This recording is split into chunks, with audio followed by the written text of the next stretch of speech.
the male recipients of twice of the female in inheritance, not because men should give and provide for their women folk.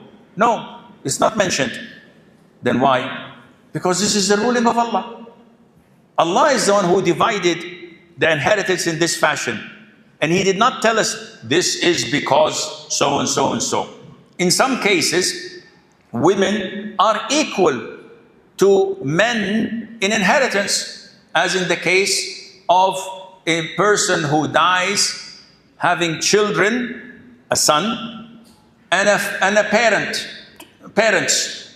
In this case, the son blocks the father, and the father and the mother are equal, 1/6.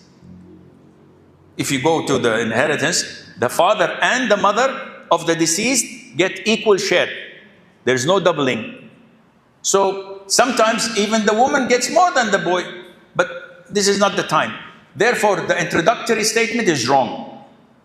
It is the law of inheritance that Allah has revealed that it should be divided like this. Wallahu ya'lam wa antum la ta'lamun. Secondly, just because the men are not fulfilling their duties does not mean we flip and change the law of Allah. The law of Allah remains as it is until the day of judgment. And the men will be sinful for this.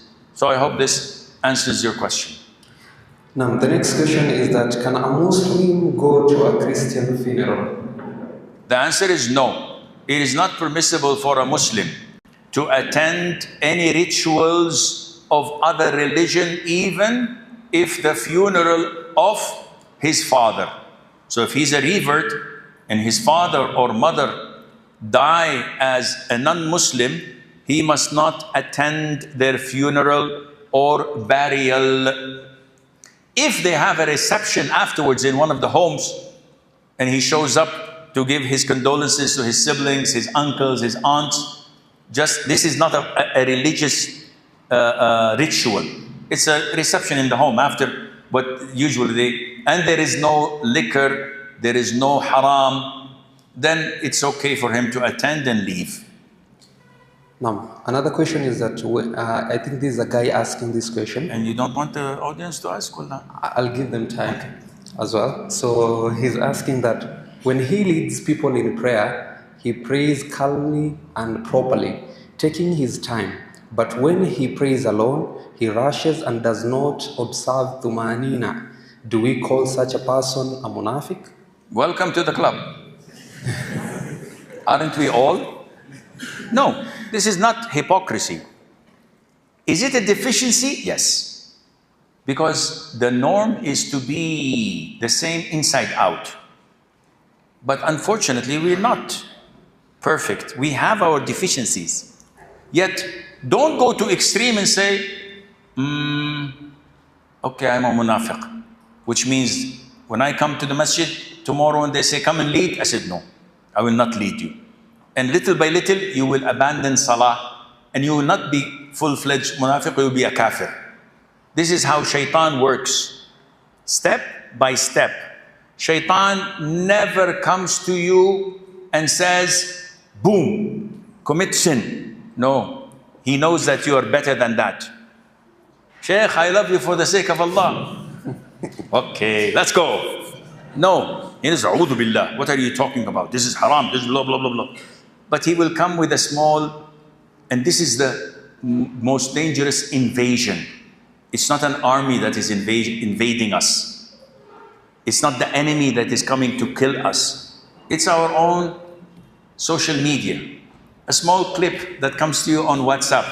You're a mutawwa', you're a big mashallah sheikh. But it comes with little music. Yes, a little.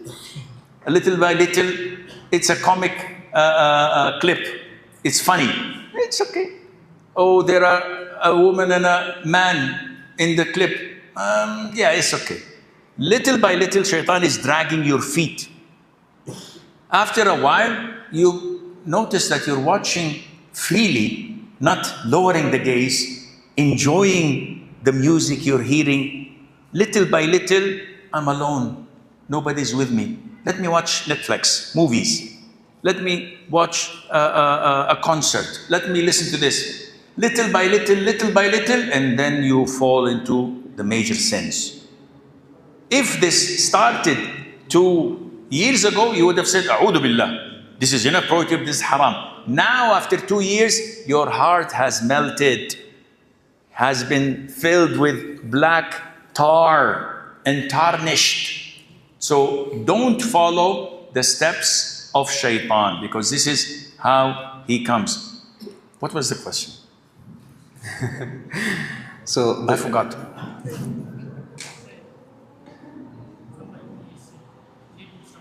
Oh, so a lot of the people leave salat because of such excuses. I had a cousin, may Allah have mercy on his soul, my cousin. Was one of the preachers in the masjids. He used to come and make bayan. Lihya, this big, thobe, this short. Then something happened in 1980 when Jehiman went to haram and besieged the haram, killed a lot of the people, and made heinous things. There was a roundabout. They rounded up everyone who was practicing to investigate.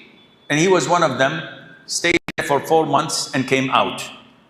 But there was a fuse that was burnt. So when he came out, he started praying in the house. After praying in the first row in the masjid, his mom called. I went. What's wrong with you? He said, Ya akhi, when I go to the masjid, this man next to me sneezes, this man coughs, the socks in front of me is so horrible and so much noise, the lights, the air conditioning, sometimes it's hot, sometimes it's cold. So now I pray home, I find my heart. I have khushu', I have concentration. I said, but you are going against the religion, against the sunnah. You know that it is haram, the hadith of the blind man. I said, yeah, I know all of this, but I find my heart. Okay. I tried my level best, but I couldn't do anything. That was about 40 plus years ago. So 2 months later, his mom calls. So I go, what's wrong? She says, he now have closed one of the rooms in the home and said, this is my masjid. Nobody enters it, nobody cleans it. And he prays there. Akhi, what are you doing? He said, the rest of the day it has TVs, it has loud noises. I don't ensure the purity of it. When I keep it locked, only me enters it. Khalas, this is my sanctuary. I tried to talk him out of it. The Prophet prohibited taking the mihrabs in the homes like this. It's not permissible. He wouldn't budge. 2 months later, his mom calls. Ba'deen, it's becoming time consuming. I went, what's wrong now? She says, when he prays, he turns off the lights and the air conditioning. And it's complete darkness. I say, what are you doing? He said, when I turn off the lights and the air conditioning, I feel like I'm in my grave. So I pray with khushu'. This is super duper. Yani, this is not from Islam. What are you doing? And he wouldn't budge. I tried my level best to bring him to Quran and Sunnah. Khalas. It's here. Shaitan is pulling his legs. Few months later, his mom called, yet he stopped praying altogether. And few months later, he died. May Allah have mercy on his soul. Ameen. But this is how shaitan works. Be very careful. He doesn't come all of a sudden. There are steps of shaitan. May Allah protect us. Ameen. Another question says that, Assalamu alaikum. My question is, what's the difference between jinn, shaitan, and iblis? Are they same created from fire? All of them are created from fire. And the Salaf have different views, but the prevailing view is that Iblis is the father of the jinn, as Adam is the father of the humans, of the ins. And the shaitan is the rebellious one of them.